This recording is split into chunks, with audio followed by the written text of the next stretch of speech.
أعوذ بالله من الشيطان اللعين الرجيم بسم الله الرحمن الرحيم وبه نستعين وهو خير معين رب اشرح لي صدري ويسر لي أمري واحلل عقدة من لساني يفقهوا قولي أما بعد فقد قال الله سبحانه وتعالى في القرآن الحكيم وهو أصدق الصادقين قوله الحق بسم الله الرحمن الرحيم أطيعوا الله وأطيعوا الرسول وأولي الأمر منكم.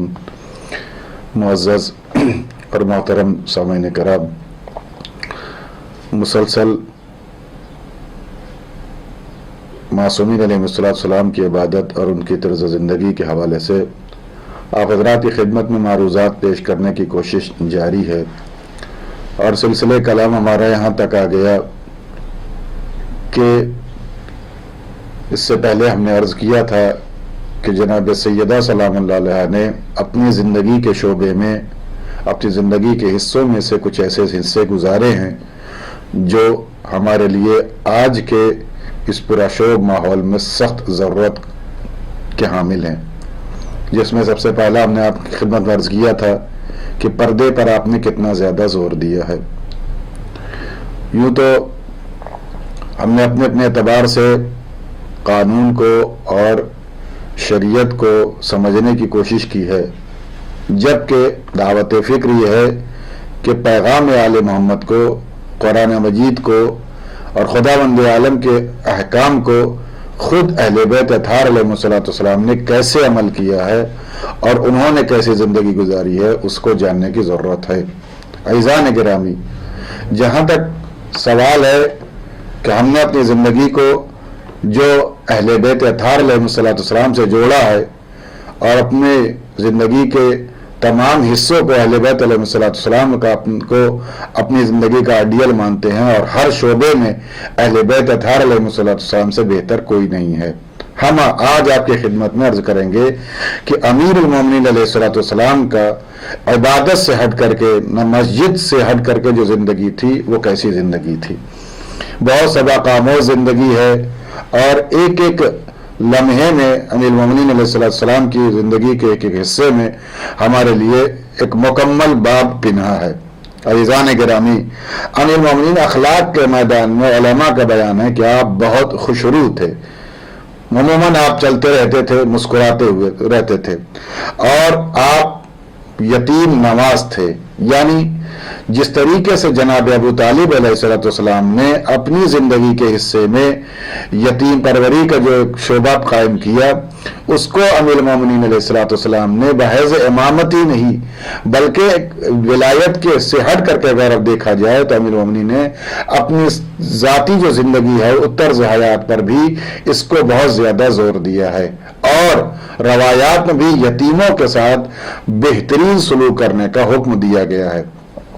آج ہمارے پاس جس مرحلے میں ابھی جس وقت ہم زندگی گزار رہے ہیں، بہت سے ایسے گھر ہوں گے، بہت سے ایسے افراد ہوں گے جن کے باپ کا سایہ سروں سے اٹھ چکا ہے، ایک وقت کا کھانا جٹانا ان کے لیے مشکل ہے، یہ عید ہمارے قریب ہے، کسی بھی یتیم کو جو ہے پیغمبر اسلام کی حدیث یہ ہے کہ اگر کوئی شخص میدان محشر میں خوش ہونا چاہتا ہے اور وہاں کی گرمیوں سے محفوظ رہنا چاہتا ہے تو یتیم کے لباس کا انتظام کرے۔ مضمون روایت یہ یتیموں کا خاص خیال قرآن مجید میں عرض کیا، یتیموں کو کے ساتھ حسن سلوک سے پیش آؤ، ان کو جھڑکو نہیں، ان کو اپنے پاس سے دور نہ کرو، ان کے سروں پر دست شفقت پھیرو۔ عزیزان گرامی، تو یہ امیر المومنین علیہ السلام کی زندگی کا خاص حصہ تھا کہ آپ یتیموں سے بے پناہ محبت کرتے تھے اور ان کو جو ہے بہت زیادہ اہمیت دیا کرتے تھے۔ اس کے بعد آپ فقیروں میں بیٹھنا بہت زیادہ پسند کرتے تھے۔ جو لوگ کمزور ہیں، ناتواں ہیں، معاشرے کے اعتبار سے لوگ ان کو بہت زیادہ نحیف سمجھتے ہیں، ان کے درمیان بیٹھنا آپ بہت زیادہ پسند کرتے تھے۔ آپ غور فرمائے، جو شخصیت امیر کائنات ہو، جس کے جو ہے اشارے پر سورج چلتا ہو، کائنات کا ایک ایک ذرہ جس کے اشارے پر ہو، جس کی ٹھوکر میں کائنات اور زمین دفینے اگلنے لگے، ایسی ذات بھی فقیروں کے درمیان بیٹھنا پسند کرتی ہے، اور بہت زیادہ آپ اس کو ترجیح دیا کرتے تھے۔ اس کے بعد مومنوں میں اپنے آپ کو بہت چھوٹا محسوس کرتے تھے، لیکن جب دشمنوں میں ہوتے تھے تو برے روب اور دبدبے کے ساتھ آپ زندگی گزارتے تھے. یہ آپ کی بہترین زندگی تھی جو لوگوں کے لیے مشعل راہ تھی. عزیزان گرامی، آپ بہترین اخلاق کے مالک تھے. اس کے ساتھ ساتھ اتنی ساری جو ہے ذمہ داریوں کے ساتھ ساتھ آپ کے لیے موجود ہے کہ آپ ایک رات میں ہر رات کم از کم 1000 رکعت نماز ادا کرتے تھے. عزیزان گرامی، ہمارے لیے مشکل ہو جاتا ہے کہ جو واجب نماز ہے 17 رکعت نماز واجب ہے، اس کا بھی ادا کرنا کبھی نہ کبھی ہمارے لیے مشکل کا باعث بنتا ہے اور ہم اس کو جو ہے نظر انداز کر دیتے ہیں اور کبھی کبھی مکمل 17 رکعت ہم سے چھوٹ جاتی. عزیزان گرامی، چھٹے امام علیہ السلام سے ایک شخص نے پوچھا، ایک شخص نے آ کر کے کہا کہ مولا میرے گناہ معاف ہو جائیں گے؟ کہا ہاں تیرے گناہ معاف ہو جائیں گے. کہا کہ جو ہے میرے گناہ بہت بڑے ہیں. کہا کتنے بھی گناہ تیرے عظیم ہو، کتنا بھی اگر گناہ تیرا کیا کائنات کے ذروں سے زیادہ تیرا گناہ ہے؟ کہا ہاں اس سے بھی زیادہ. کہا کہ کیا خداوند عالم کی رحمت سے بڑا تیرا گناہ نہیں ہو سکتا؟ بہرحال اس نے اپنے گناہ کا تذکرہ کیا. امام نے اس کے بعد اس گناہ کے معاف کر دینے کے اوپر اللہ کی طرف کو ضمانت قرار دیا کہ تیرا گناہ معاف ہو جائے گا، اس لیے خداوند عالم بہت زیادہ رحیم و کریم ہے. لیکن اس کے بعد امام نے جملہ فرمایا کہ مجھے خوف تھا جو تو بار بار یہ کہہ رہا تھا مولا میرا گناہ معاف ہو جائے، کہیں تیری نماز صبح تو قضا نہیں ہو گئی تھی. یعنی آپ محسوس کریں کہ نماز صبح کی کتنی اہمیت ہے کہ امام نے خوف کا اظہار کیا کہ ہم سے اس کے بارے میں سوال کیا جائے گا. عزیزان گرامی، اور امیر المومنین علیہ السلام ایک رات میں 1000 رکعتیں آپ پڑھا کرتے تھے اور ادا کرتے تھے. اس کے ساتھ ساتھ آپ عموماً اپنی جو کسب معاش کے حوالے سے جو خود رزق جو مزدوری کے ذریعے سے حاصل کرتے تھے، ان پیسوں سے امیر المومنین علیہ السلام کی زندگی ان پیسوں سے غلام خریدتے تھے اور اپنے کمائے ہوئے پیسے سے غلام کو آزاد کرتے. یہ بھی آپ کی زندگی کا حصہ تھا اور یہ آپ کی عادت تھی، غلاموں کو آزاد کرتے تھے. آج اس زمانے میں غلاموں کو آزاد کرنے کا ماحول نہیں ہے، یہ شعبہ بند ہو گیا ہے. لیکن بہت سے مسائل ایسے ہیں کہ جن کو غلامی سے آزاد کرایا جا سکتا ہے. فقیری کی غلامی ہے، یتیموں میں مشکلات کی غلامی ہے، کسی کو جہالت کی غلامی سے آزاد کرانا ہے، کسی کو غربت کی غلامی سے آزاد کرانا ہے، کسی کو مسافرت کی غلامی سے آزاد کرانا ہے، کسی کو بے گھر ہونے سے گھر عطا کر کے اس کو وہ غلامی سے آزاد کر کے سایہ عطا کرنا ہے. تو آج طرز زندگی بدل گیا ہے. لیکن اس سے یہ اندازہ ہوتا ہے کہ عبادت کے بہت سے حصے ہیں، ان حصوں میں سے خدمت خلق ایک بہترین عبادت ہے اور اس کے ذریعے سے ہم لوگوں کی خدمت کریں، خود مومنین کی خدمت کریں، وہ بیچارے جو کمزور ہیں ان کی مدد کریں. یہ معصومین علیہ السلام کی زندگی کا حصہ تھا اور ان کا شعبہ، ان کا طریقہ تھا. عزیزان گرامی، دوسرا جناب عمر کا بیان ہے. ان کا کہنا ہے کہ میں امیر المومنین علیہ السلام خالد بن یہ عمر، ان کا بیان ہے کہ میں امیر المومنین کو 3 باتوں سے محبت کرتا ہوں، 3 باتوں کی وجہ سے دوست رکھتا ہوں. وہ 3 باتیں امیر المومنین میں پائی جاتی ہیں جو دیگر لوگوں میں نظر نہیں آتی. یعنی بدرج عتم اور لوگوں میں بات نہیں پائی جاتی جو کمال تک پہنچتی ہیں. وہ 3 باتیں کیا ہیں کہ جس کی وجہ سے جناب خالد جو ہے امیر المومنین کو دوست رکھتے ہیں. 3 باتیں وہ یہ ہیں کہ جب آپ کسی سے ناراض ہوتے تھے تو ناراضگی کے باوجود بھی آپ مکمل تحمل اور برداشت سے کام کرتے تھے. یعنی کسی پر ظلم روا نہیں رکھتے تھے، کسی کے اوپر شکنجہ نہیں کستے. جب آپ کو اگر دسترس بھی حاصل ہو جائے تو کوشش یہ کرتے تھے کہ اس کو معاف کر دیا جائے. جیسے کہ آپ کو امیر المومنین کے زندگی کے بہت سے واقعات موجود ہیں کہ ان لوگوں نے امیر المومنین کے گلے مبارک میں جو پھندا ڈالا کہ جو میدان میں ٹک نہیں سکتے تھے.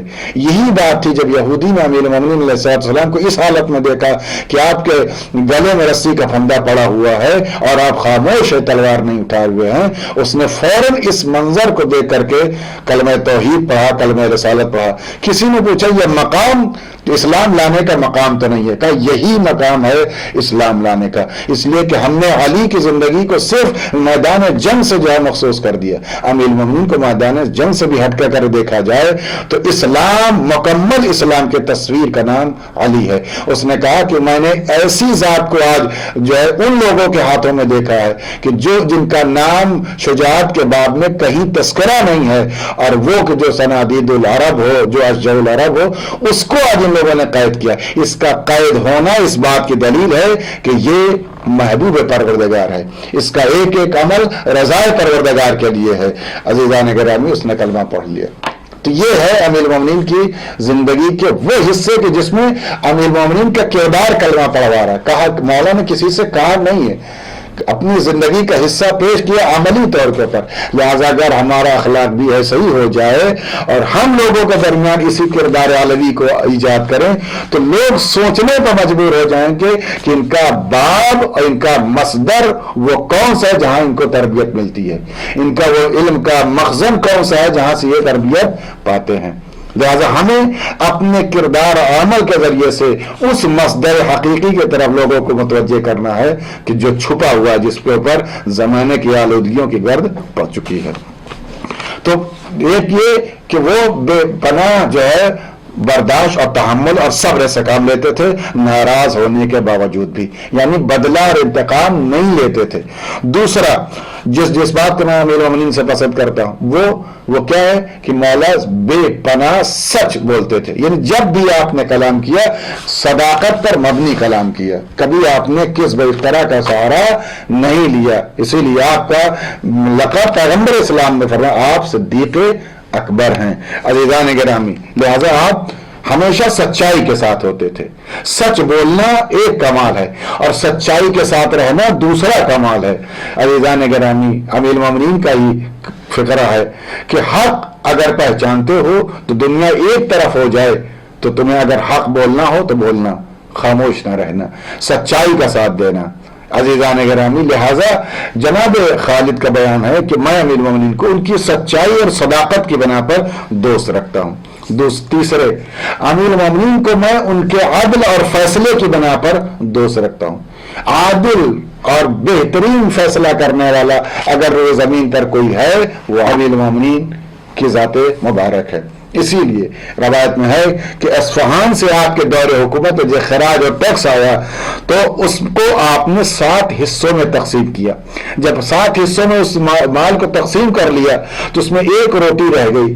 جب وہ 1 روٹی بچ گئی تو بعض روایتوں میں کہ رسی کا ٹکڑا تھا, امیر المومنین نے اس 1 روٹی کو بھی 7 حصوں میں تقسیم کیا.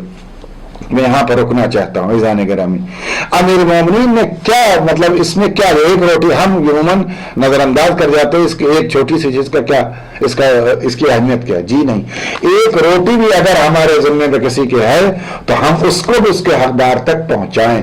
امیر المومنین نے کیا فرمایا کہ اگر دنیا کی تمام چیزیں ہمارے ہاتھ پر رکھ بھی دی جائیں اس کے باوجود بھی اگر چیونٹی کے منہ سے سبز پتی کھینچنے کے لیے کہا جائے تب بھی علی کا دل گوارا نہیں کرے گا. یعنی امیر المومنین نے کسی بھی عنوان سے کسی بھی صاحب حق کا حق کو مارنے پر یا اس کے مر جانے پر امام نے رضایت نہیں ظاہر کی ہے اور ہمیشہ حق کو حقدار کے ساتھ جوڑنے کی کوشش کی ہے اور اس کے حق کو حقدار تک پہنچانے کی مکمل کوشش کی ہے اور ہمیشہ اس مسئلے میں آپ پیش رہے ہیں.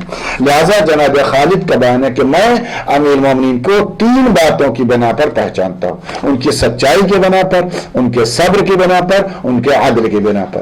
ان تینوں باتوں کو اگر ہم اپنی زندگی میں لے آئیں تو عزیزان گرامی ہماری زندگی کم از کم ان 3 شعبوں میں علی کی پیرو ہو جائے گی, اتباع امیر المومنین علیہ الصلوۃ والسلام ہو جائے گی. لہٰذا امیر المومنین جہاں پر کثرت سے نماز پڑھتے تھے, کثرت سے تلاوت کرتے, جو ہم پچھلی تقریر بیان کر چکے ہیں, وہیں پر لوگوں کا خیال بھی کثرت سے رکھتے تھے. کون کمزور ہے, کس کے یہاں کھانے پینے کی چیزیں نہیں ہیں, لہٰذا ہمیں بھی کوشش کرنا ہے کم از کم اپنے پڑوس کے حد تک کچھ جو کمزور اور نحیف لوگ ہیں جن کے لیے زندگی کچھ حصے تنگ ہو گئے ہیں ان کو وسعت عطا کرنا چاہیے, ان کو ان تنگیوں سے باہر لانے کی کوشش کرنا چاہیے. عزیزان گرامی, صرف اتنا ہی نہیں, روایت جن آپ غور کریں کہ امیر المومنین کیا کرتے. رمضان کا مہینہ ہے, عموماً گرمیوں کے ماحول میں جب آپ کوفے میں زندگی گزار رہے تھے تو روایت کے جملے ہیں کہ آپ سپہر میں گھر سے باہر نکلتے تھے اور اس وادی کی طرف آتے تھے جس کو یہ وادی السلام کہا جا رہا ہے. دور دور تک تنہائی اور چٹیل میدان دکھائی دیتا تھا. ایک دن آپ امیر المومنین گھر سے باہر نکلے، ایک درخت کے سائے میں کھڑے تھے، شدت کی دھوپ تھی، ایسے ماحول میں لوگ اپنے گھروں میں آرام کرتے تھے، لیکن امیر المومنین مسجد و نماز کے بعد عصر کے فوراً بعد آپ باہر آ جاتے تھے اور پشت کوفہ آ کر کے کھڑے ہو جاتے تھے اور شاہراہوں کو دیکھ رہے ہوتے تھے۔ ایک دور سے صحابی نے امام کو دیکھا اور امیر المومنین کے قریب آیا اور نے بات کہ مولا اس وقت لوگ اس دھوپ میں آرام کر رہے ہیں، اپنے گھروں میں بیٹھے ہوئے ہیں، آپ گھر سے باہر ہیں۔ امام نے فرمایا میرا مزاج اس بات کی اجازت نہیں دیتا کہ میں اس وقت آرام کروں۔ کیوں مولا؟ کہ اس لیے کہ میں اس وقت نکلا ہوں انشاءاللہ کہ کہیں کوئی مددگار ہو، کسی کو مدد کی ضرورت ہو اور وہ مجھے پکار رہا اور میں سو رہا ہوں، لہذا میں اس وقت تلاش میں کوئی ہے جو مجھے نصرت کے لیے پکارے، میں حاضر ہوں۔ اس عزیزان گرامی یہ کمال امامت ہے، یہ کمال ولایت ہے کہ مددگار جب پکارے گا تب نہیں، بلکہ مددگار کے آنے سے پہلے امام علیہ السلام جب اس کو ضرورت ہوگی اس سے پہلے آپ حاضر ہیں، اس سے پہلے آپ موجود ہیں۔ عزیزان گرامی آپ یہ سب زندگی کے وہ حصے ہیں جو ہمارے لیے سبق آموز ہیں، جو امیر المومنین علیہ السلام نے اس حوالے سے زندگی گزاری ہے۔ اس کے بعد یہ وہ حصہ ہے کہ جو کمزوروں کے ساتھ، ناداروں کے ساتھ، جن کو مدد کی ضرورت ہے ان کے ساتھ امیر المومنین کھڑے ہوتے تھے۔ ایک حصہ اور ہے دسترخوان کا، آداب دسترخوان میں امیر المومنین سے بھی یہ روایت موجود ہے کہ آپ سے پوچھا گیا مولا آداب دسترخوان کیا؟ یہ بھی ہمارے لیے بہت اہم پہلو ہے۔ عزیزان گرامی اہم پہلو اس لیے ہے کہ عموماً ہم میزبانی سے نظر انداز کرتے، مہمان سے اجتناب کرتے، جبکہ بہت زیادہ ثواب ہے مہمان نوازی کرنا، بے پناہ ثواب ہے میزبانی کرنا۔ روایت کے جملے کہ جب مہمان آتا ہے تو وہ آپ کا رزق اپنے ساتھ آپ کے گھر کی برکتیں لے کر کے آتا ہے، اور جب کھا کر کے واپس جاتا ہے تو آپ کے گھر کے تمام مشکلات اور تمام پریشانیوں کو اپنے ساتھ لے کر کے جاتا ہے۔ یہ کیا کم ہے کہ آنے کے بعد اس کو وجہ سے سکون کے خیمے لگتے ہیں اور جانے کے بعد یہاں سے پریشانیوں کے خیمے اکھاڑ دیے جاتے ہیں۔ عزیزان گرامی اور وہ دسترخوان پر آیا ہے تو اپنا رزق کھا رہا ہے۔ یہ انتخاب ہے کہ کم از کم اس نے اپنا رزق آپ کے دسترخوان پر کھایا ہے۔ یہ آپ کے لیے امتیاز اور بزرگی ہے کہ اللہ نے اس کا رزق، اس کو جو دینا تھا وہ آپ کے دسترخوان سے عطا کر رہا، یعنی آپ کے دسترخوان کا انتخاب ہے۔ اور ہم عموماً نظر انداز کر دیتے ہیں، ہمارے یہاں کوئی مہمان آیا، کسی اپنے جو ہے وہ خادم کے حوالے کر دیا بس، اور ہم سبق۔ آپ یہ کیا کر رہے ہیں؟ آپ اپنی زندگی کے جو حصے ہیں اور جو برکتوں کا سبب ہے اس کو خود اپنے ہاتھ سے دور کر رہے ہیں۔ روایت کے جملے ہیں کہ اگر کوئی شخص پریشان ہو تو مومنوں کو کھانا کھلائے۔ کتنی زیادہ تاکید کی گئی ہے۔ اور امیر المومنین علیہ السلام کے لیے روایت میں کہ آپ اپنے ہاتھ سے دسترخوان بچھاتے تھے، اپنے ہاتھ سے مہمانوں کو کھانا کھلاتے تھے اور ان کی جو ہے خدمت کرتے تھے، میزبانی کرتے تھے، خود اپنے ہاتھ سے دسترخوان کو لا کر کے بچھاتے تھے، ان کے سامنے نعمت کو رکھتے تھے جو کچھ ہوتا تھا۔ اور امام حسن مجتبی علیہ السلام کے دسترخوان یہ تو مشہور ہے۔ عزیزان گرامی دو ہستیوں کے دسترخوان مشہور ہے، ایک امام حسن مجتبی کا اور ایک جناب ابراہیم کا۔ جناب ابراہیم نبی اللہ کا بھی دسترخوان کائنات میں مشہور ہے کہ آپ نے کبھی بھی بغیر مہمان کے کھانا نہیں، آپ انتظار کرتے تھے کہ کوئی مہمان آ جائے، کوئی اللہ کا بندہ ہے جس کے ساتھ ہم کھانا نوش فرما لیں۔ عزیزان گرامی اور اسی وجہ سے محاسن میں روایت موجود ہے کہ جناب ابراہیم کو ایک جو ہے وہ فضیلت عطا کی گئی۔ وہ فضیلت یہ ہے کہ جب پیغمبر اسلام معراج کے منزلوں کو طے کرتے ہوئے جب آسمان پر پہنچے تو ایک جگہ پر جناب جبرائیل لے کر کے پہنچے جہاں پر دیکھا بہت سے چھوٹے چھوٹے بچے ہیں اور ان کے جھولے میں لیٹے ہوئے ہیں، گہوارے میں موجود ہیں، اور ان کے سامنے ایک نکل جیسی لگی ہوئی چیز موجود ہے، اور جب ان سے کوئی چیز چھوٹ جاتی ہے تو فوراً جناب ابراہیم، وہ شخص ایک جوان ہے، وہ جا کر کے اس کو ان کے منہ سے لگا دیتا ہے۔ جناب جبرائیل سے پیغمبر اسلام نے پوچھا، اے جبرائیل یہ شخص کون ہے، جوان کون ہے؟ کہ اللہ کے نبی اس سے آپ خود سوال کریے۔ جیسے ہی آپ اس باغ میں وارد ہوئے جس میں چھوٹے چھوٹے بچے گہوارے میں لیٹے ہوئے تھے تو سامنے والے نے سلام کیا، جناب پیغمبر اسلام نے جواب دیا، آپ کون ہیں؟ کہا میں ابراہیم خلیل ہوں۔ کہا آپ کا یہ کام کیا ہے؟ کہا اے اللہ کے رسول اے خاتم النبیین، اے سید المرسلین، ہمارا کام یہ ہے کہ یہ شیعان آل محمد کے کمسن بچے ہیں جو کمسنی میں انتقال کر جاتے ہیں، ان کی میزبانی کا جو حصہ ہے اور جو میزبانی کا جو حق ہے وہ میں ادا کرتا ہوں، اور جو ذمہ داری ہے مجھے دی گئی ہے۔ عزیزان گرامی، جناب ابراہیم نے دنیا میں میزبانی کا حق ادا کیا، اور اللہ نے شیعان آل محمد علیہ السلام کے بچوں کی میزبانی کا حق ادا کرنے کے لیے جو اجرت کے طور پر جناب ابراہیم کو جو ذمہ داری دی وہ یہ دی ہے۔ آپ محسوس کریں کہ اللہ نے نہ شیعوں کو نظر انداز کیا ہے اور نہ اپنے محبوب خاص جناب ابراہیم کی اس خدمت کو نظر انداز کیا ہے، اور خدا کسی بھی چھوٹی سے چھوٹی چیز ہو یا بڑی سے بڑی چیز ہو، اگر وہ خدمت میں شمار ہو رہی تو اس کو نظر انداز نہیں کرتا۔ لہذا آپ سے بھی گزارش ہے کہ مہمان کا انتظار کریے، اگر مہمان گھر میں آئے تو اس کے لیے اس کو برکت کا سبب سمجھیے، اس کو عزت کا سبب سمجھیے، افتخار کا سبب سمجھیے، اور جو کچھ بھی آپ کے پاس، یہ ضروری نہیں کہ آپ اہتمام کریں، جو کچھ آپ کے پاس گھر میں موجود ہے لا کر کے اس کے سامنے رکھیے۔ عزیزان گرامی، اس کو نظر انداز نہ کیجیے۔ اور آداب دسترخوان میں ہے کہ جب مہمان آئے دسترخوان میں بیٹھا ہو تو سب سے پہلے میزبان کو کھانا شروع کرنا چاہیے، صاحب دسترخوان کو، صاحب خانہ کو جو ہے غذا کو تناول کرنے میں سبقت کرنا چاہیے، اور دیر تک اپنا ہاتھ نہ روکے، کھاتا رہے جب تک مہمان اپنا ہاتھ سمیٹ نہ لے۔ اس کی دو وجہ بیان کی گئی ہیں۔ ایک یہ کہ اگر کہیں سے کوئی اجنبی مہمان ہو، اس کو یہ خطرہ لاحق ہو کہ یہ فلاں مذہب کے ممکن ہے کہ اس میں کچھ ملا دیا ہو، تو جب آپ کھانا پہلے تناول کریں گے، شروع کریں گے، تو اس کو یہ خدشہ دور ہو جائے گا کہ اس میں کسی چیز کی آمیزش ملاوٹ نہیں ہوئی ہے۔ اور دیر تک کھائیے، اس لیے آپ دیکھیں کہ اسلام کے تعلیم میں کتنا زیادہ باریکی پائی ہے۔ کیوں دیر تک کھائیے؟ تاکہ ایسا نہ ہو جائے کہ آپ نے جلدی کھانا سمیٹ لیے، روک دیا، اور وہ مہمان آپ کی وجہ سے شرمندگی سے کھانا روک دے اور کھانا کم کر دے اور بھوکا اٹھ جائے۔ لہذا جب آپ کھاتے رہیں گے آہستہ ہی آہستہ صحیح، تو وہ شکم سیر ہو کر کے دسترخوان سے اٹھے گا۔ عزیزان گرامی، تو یہ وہ زندگی کے وہ حصے ہیں جو اہل بیت اطہار علیہ السلام نے عملی طور پر پیش کیا ہے، جن کے ذریعے سے ہم کو پیغام دیا ہے کہ ہم اپنی زندگی کے چھوٹے چھوٹے مسائل کو کیسے مرتب کریں۔ عزیزو، امیر المومنین علیہ السلام کا واقعہ ہے، اور میں اسی بات اجازت چاہوں گا کہ آپ کس قدر لوگوں کا خیال کرتے تھے، اور دسترخوان آپ کا کتنا معروف تھا۔ آپ بیٹھے ہوئے ہیں اور آپ زندگی کے جو حصے ہیں اس میں آپ نے جو غذا استعمال کی ہے، یوں تو آپ مجلسوں میں سنتے رہتے ہیں عزیزان گرامی، لیکن اس کے باوجود بھی آپ دیکھیے کہ جب ایک شخص فقیر امیر المومنین کے پہلو میں آیا اور اس نے آپ کے ساتھ وہ سوکھی روٹیاں کھانا شروع کی اور اس کے گلے میں جو چبھنے لگی تو اٹھ گیا، اور اس کے بعد اس نے کہا کہ مجھ سے برداشت نہیں ہو رہا کہ اس قدر سوکھی روٹیاں، اور آپ اتنی خندہ پیشانی کے ساتھ، اتنے اطمینان کے ساتھ ان غذاؤں کو تناول فرما رہے۔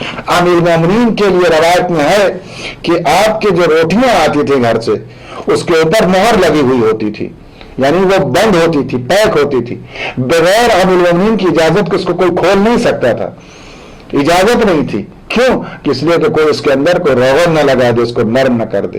یہ امیر المومنین کی زندگی کا حصہ تھا۔ وہ فقیر چلتا ہوا آیا، امام حسن مجتبیٰ علیہ السلام کے دسترخوان پہ پہنچا، اور جب امام حسن مجتبیٰ کے دسترخوان پہنچا تو کھانا کھاتے کھاتے کچھ کھانا چمیٹنے لگا۔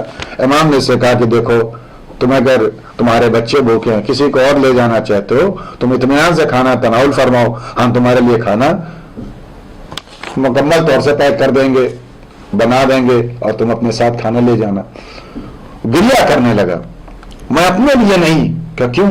کہا میں ایک فقیر کو مسجد میں دیکھ کے آیا ہوں جو دسترخوان میں بیٹھا ہوا سوکھی روٹیاں کھا رہا۔ امام حسن مجتبیٰ نے فرمایا وہ فقیر نہیں، وہ امیر کائنات، تو میرے بابا علی مرتضیٰ ہیں، اور تجھے پتا ہونا چاہیے وہ نرم غذاؤں کو استعمال نہیں کرتے۔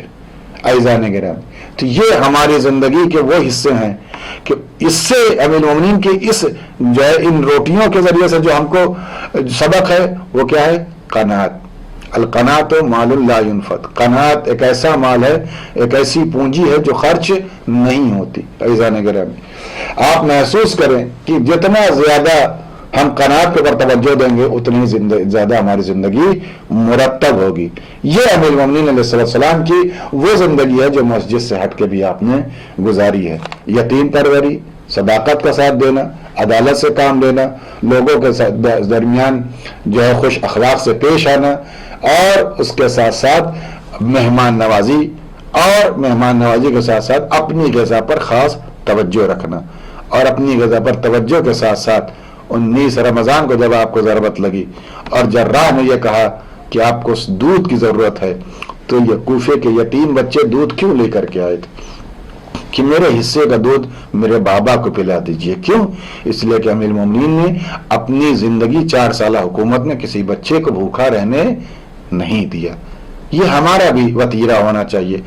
ہم 2-4 ہزار 20,000 کو تو نہیں کھلا سکتے، 1-2 جو ہماری نظر میں یتیم غریب ہے بیچارہ، اس کو تو ہم کچھ نہ کچھ دن تو غذا دے سکتے ہیں، اس کی مدد کر سکتے ہیں. خداوند عالم کی بارگاہ میں التجا اور گزارش ہے، پروردگار ہمارے گناہان کبیرہ صغیرہ کی مغفرت فرما. پروردگار زندگی کے وہ شعبے جو اہل بیت سے متصل اور مرتبط ہیں اس پر ہم کو خاص طور سے توجہ دینے کے، اس پر عمل کرنے کی توفیق عنایت فرما. پروردگار ہم کو خدمت خلق کا جذبہ عنایت فرما، لوگوں کو نظر انداز کرنے کا نہیں بلکہ لوگوں کی طرف اپنے توجہ کو مفضول کرنے کی کوشش کرنے کی توفیق عنایت فرما. یتیموں کی، غریبوں کی، فقیروں کی مدد کرنے کی توفیق عنایت فرما. پروردگار ہماری تمام کوششوں اور کاوشوں کو قبول فرما. ہم میں دینداری کا جذبہ عنایت فرما. ہمارے گناہان کبیرہ صغیرہ کی مغفرت فرما. مکمل پیروان آل محمد علیہ السلام میں ہمارا شمار فرما. ہمارے عمل سے ہمارے امام کو راضی خوشنود فرما. امام کے ظہور میں تعجیل فرما. ہم سب کو امام کے اعوان و انصار میں شمار فرما. اللہم کل ولیک الحجۃ ابن الحسن صلواتک علیہ وعلی آبائہ فی هذه الساعة وفی کل ساعة ولیا وحافظا وقائدا وناصرا ودلیلا وإن حتى تسکنہ ارض قاطعا وتمتعہ فیہا